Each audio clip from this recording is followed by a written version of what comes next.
Good morning, y'all, y buenos dias. So for today's video, I will be doing my homeschool Q&A. Y'all sent over some questions on Instagram, so if y'all are interested, then keep on watching. Alrighty, so I got tons of questions and I'll try to answer them as detailed yet also as concisely as possible, so that way this video isn't like a million years long.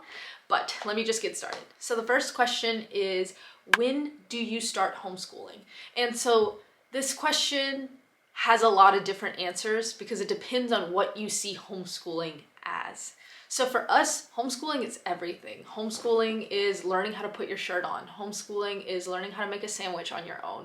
Homeschooling is doing math and reading and coloring and puzzles. And so there's not really an age where we started because we've always incorporated these things ever since both of the kids have been really little. But in terms of more structured and more sit-down work, we start homeschooling at around 2 years old. So Guali, their birthday is coming up in 3 weeks, and so we'll be starting slightly more structured work. And again, this has been a super slow process ever since they've been little. With Luna, we started around 2 years old, and now Luna is 4.5. And so with Luna now, we do, real life work all day long. And so whether that's, her learning how to do her buttons, her learning how to tie her shoes, how to zip up a jacket, all of that to us is part of homeschooling. It's part of teaching our little ones how to be able to be. And so we've always taught them how to do those things. But in terms of, maybe worksheets or stuff of that nature, we started around 2 years old, and it's a very slow and gradual process because you don't want to overwhelm your child, especially if you've never done any of these things before. They're going to freak out and be like, I really just don't want to do this. And that's not what you want. You want to make it engaging. You want to make it fun. And so Guali has always seen Luna do homeschool. And so they already know, the whole routine. They know that Luna sits down, that she, gets started on her work. And so he's always been interested in it. He's always wanted to be like Luna. And so when Luna sits down and do stuff, whether that's, her math or something like that, I sit down with Guali and, they'll be just painting on a piece of paper, or, we'll be doing dot-to-dot markers and stuff like that. So he feels included. He feels like, oh, I'm sitting down and doing my stuff too.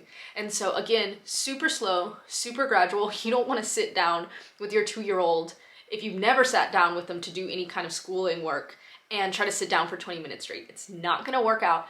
Your child is not going to enjoy it, and also you are not going to enjoy it because they're not going to be engaged in it. What you want to do is start slow. Start maybe by doing just a coloring sheet, something very free and open, and just get like big chunky crayons that they can hold very easily and have them, color, have them, whenever they are coloring, be like, oh, you colored that red, or wow, that's green, just point out things, or wow, they have 2 eyes, and just point things out. Because homeschooling, I feel like people are very intimidating because in the beginning it is a very intimidating process, but really it's about engaging with your child in a way that's fun, in a way that is informative, and kids love that. Kids thrive on that. They want to learn. They want to be like the adults in their lives.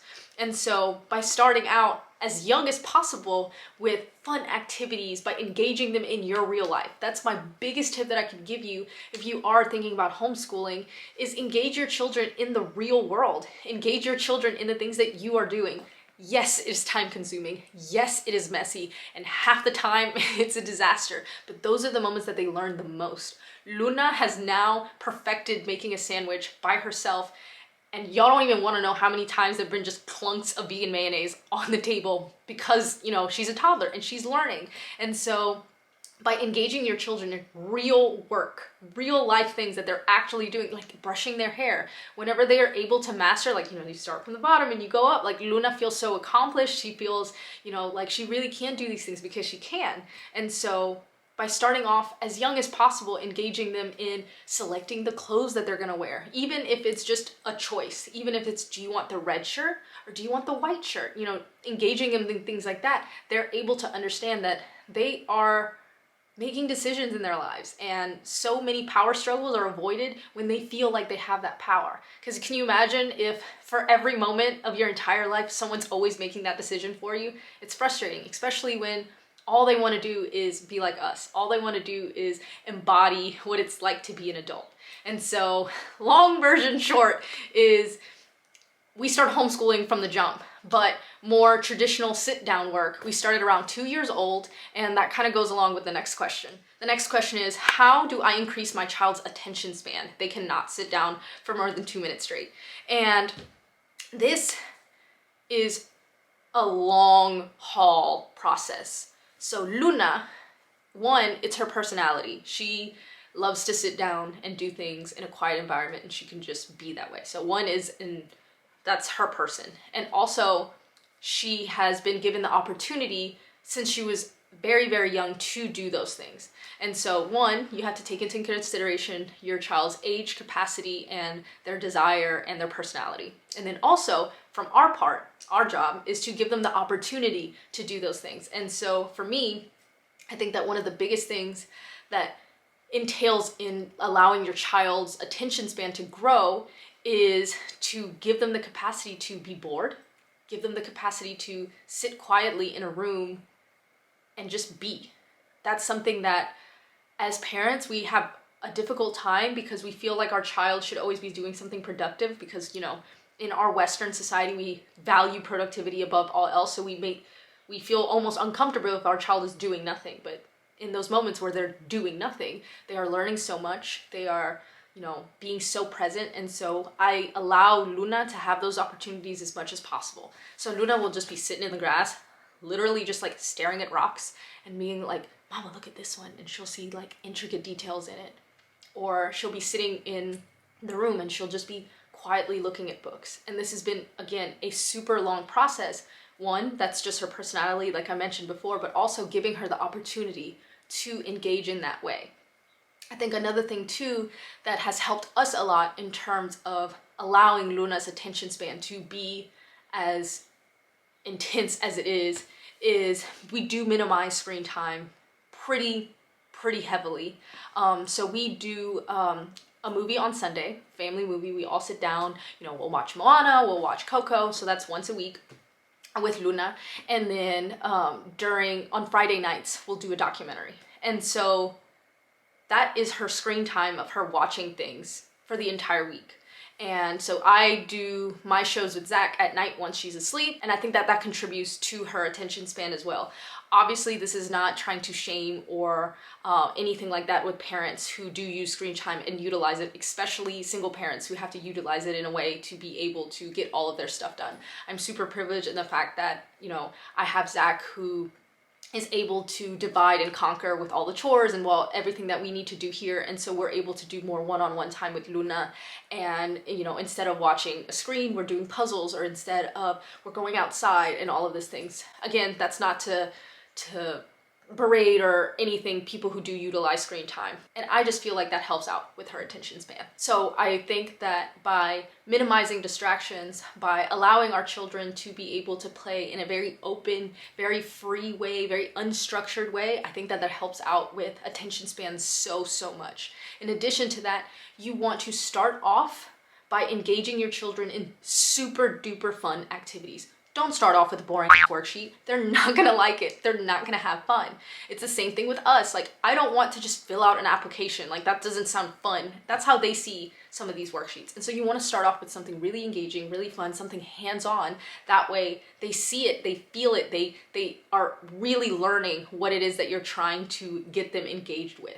The next question is, what planner, if any, do you use as a teacher? And I actually use Google Docs. So I separate it by subject matter and then by the date. And I will actually do a whole video on pretty much like how I do my lesson plans. It's fairly simple. I just try to figure out, you know, what things we have to do on a daily basis and what things we have to do on a weekly basis, and then kind of divide what thing can go in each day depending on, you know, what we're doing that day. Does Luna have a dentist appointment? Do we have to run an errand that day? And that's the beauty of homeschooling, is that we can mold, and it's as free-flowing as we want it to be or as structured as we want it to be. And for me, I'm a very structured person. I like routine, and Luna's that way too, and so it works out really well for us. But that's something that I always try to emphasize in my videos, whether it's homeschooling or veganism or parenting or zero waste or minimalism or whatever it may be. just because I do it a certain way doesn't mean that's the right way, doesn't mean that's the wrong way, doesn't mean that's the way that you should be doing it. You have to figure out what works well with your family. And if that means taking it day by day and really just going with the flow, then by all means. If that works out for you and your child, then that's perfect. And if you are a very structured person and you want to work on curriculum based and you are someone that you think your child is also like that, then that's awesome. And so for us, we do a blend of both.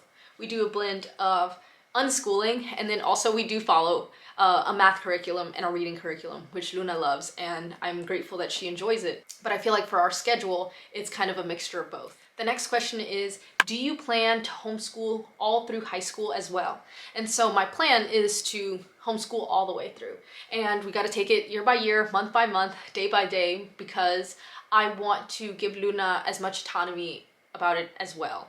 I want Luna, if she does decide at a certain point, like, hey, I want to try going to regular school, to give her the opportunity to do that. But my goal is to be able to homeschool her all the way through.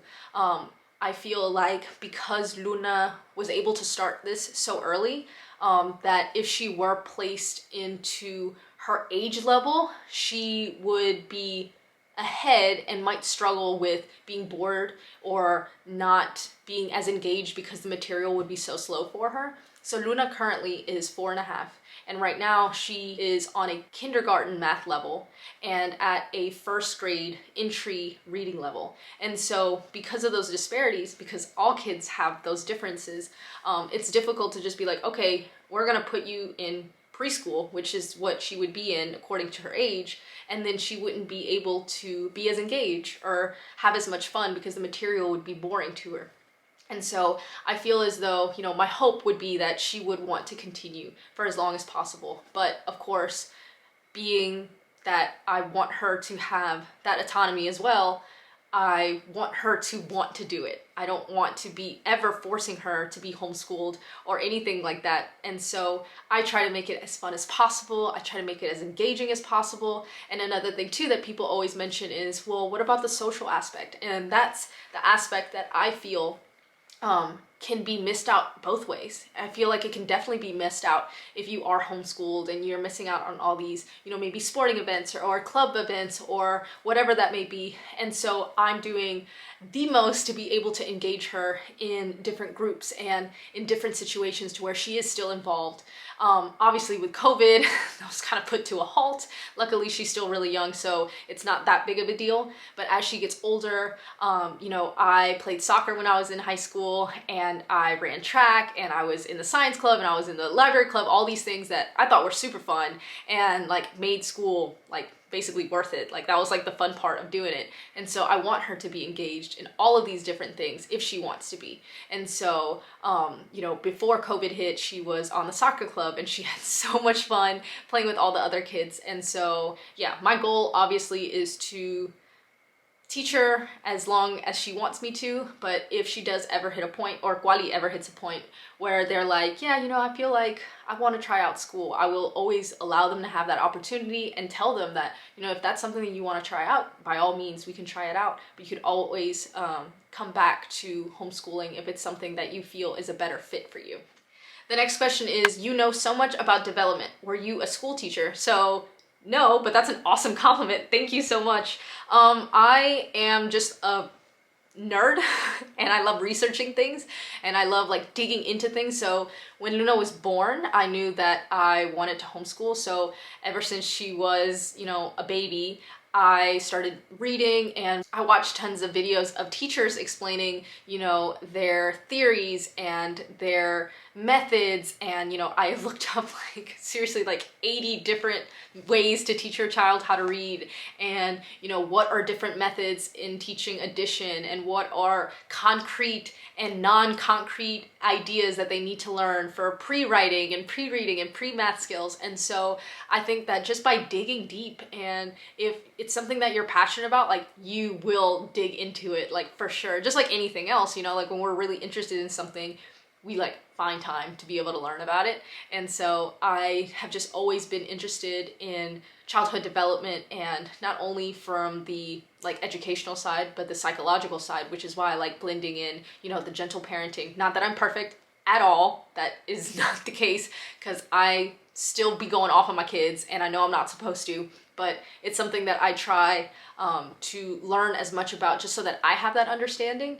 But in terms of like how is, I literally just Googled so much of the stuff, and I love watching other teachers. I'm super fortunate that I'm friends with tons of teachers who teach young kids, like kindergarten and preschool level, and middle school teachers and high school teachers. And so just seeing, you know, all of the different things that they tell me about what works, what doesn't work. And again, the social emotional side of teaching is super important, that I think sometimes in school, teachers aren't allowed to dig as deep into it as much as they want to. There are so many incredible teachers in public and private schools that are held back so much because, one, they might not have the resources, or they're not given enough time for certain things, or they're told not to teach certain things because they might be a waste of time, or it might not go with, you know, what they're trying to enforce. And so I think that that's the beauty of me being able to homeschool, is that I'm teaching from our values. I'm teaching what I feel is important for us and our family. So for us in particular, obviously, I'm teaching Luna math and reading and handwriting and all of those basic things that, you know, all of us need to learn.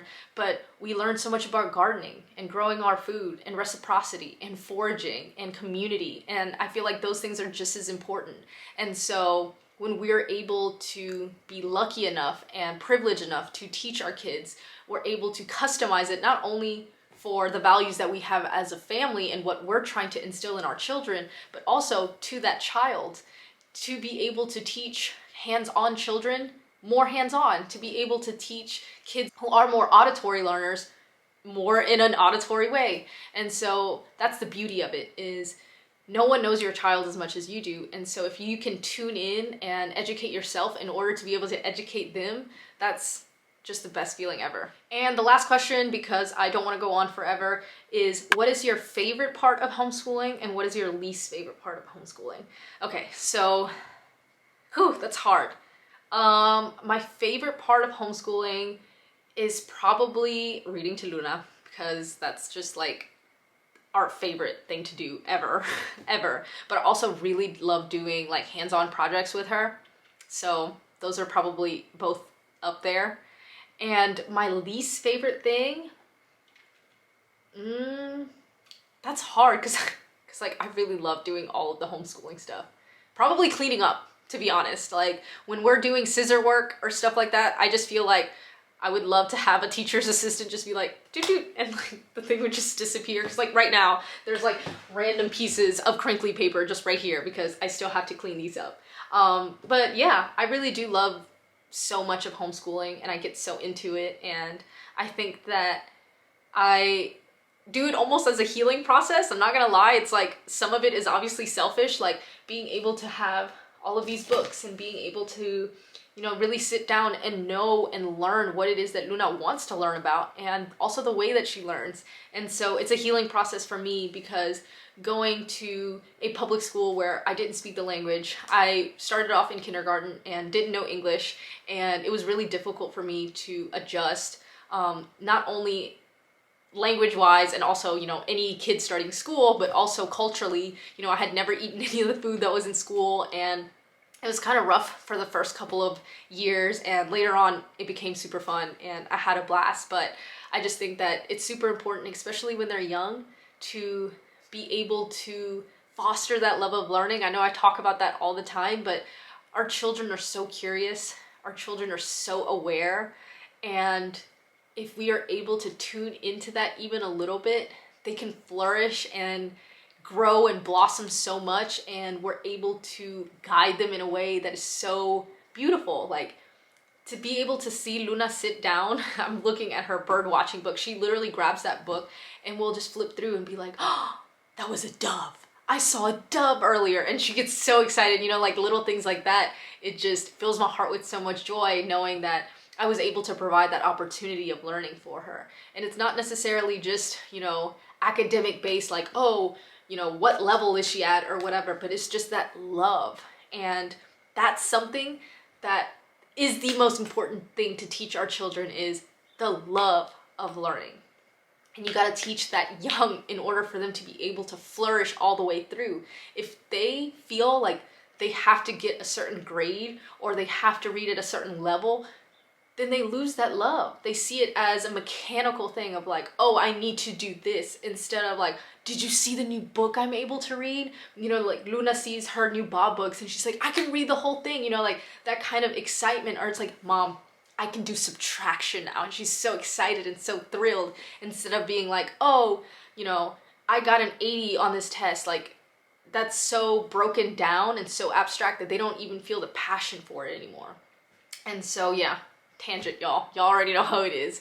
But yeah, so I don't want to make this video any longer than what it is. Thank you so much for watching. As always, if you have any comments or questions, head over to my Instagram. Gracias for watching, and I'll talk to y'all later.